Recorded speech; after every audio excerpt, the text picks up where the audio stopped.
atleisti vieną iš sunkiausių, bet kartu ir vieną iš gražiausių dovanų, kurias žmogus gali duoti. Nes atleisti reiškia paleisti skausmą.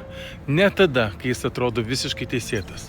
Reiškia pasakyti, aš nebelaikysiu šios nuoskaudos, aš paleidžiu ją į Dievo rankas. Bet būkime atviri. Atleisti nėra lengva. Ypač tada, kai tave išdavė, kai įskaudino artimas žmogus, kai buvo sulaužytas pasitikėjimas, kai atrodo, kad tas žmogus to net nenusipelnė. Ir vis dėlto, Jėzus sako, jeigu jūs atleisite žmonėms jų nusižengimus, tai ir jūsų dangiškasis tėvas atleis jums. O jeigu jūs neatleisite žmonėms jų nusižengimų, tai ir jūsų tėvas neatleis jūsų nusižengimų. Kodėl jis tai pasakė? Nes jisai žino, neatleidimas kalina ne tą kitą, o tave patį. Neatleidimas užrakina širdį praeityje, neleidžia kvėpuoti laisvai, neleidžia mylėti pilnai.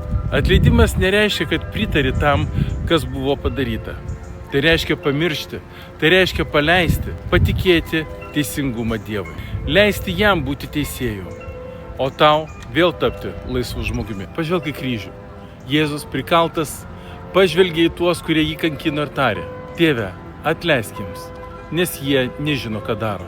Jei jis galėjo atleisti kankintojams, ar mes negalime atleisti tam, kuris pasakė žodį, kuris įžeidė ar nuvylė? Atleidimas nėra jausmas, tai sprendimas. Jausmai ateina vėliau. Kai pasakai Viešpatie, aš noriu atleisti, ir jis pradeda gydyti tavo širdį. Galbūt šiandien Dievas tau švelniai kalba. Nebelaikyk to daugiau, paleisk, aš pasirūpinsiu. Būkite malonūs, gailestingi, atlaidūs vieni kitiems, kaip Dievas Kristuje atleido jums. Tad šiandien paklaus savęs, kam dar turiu atleisti?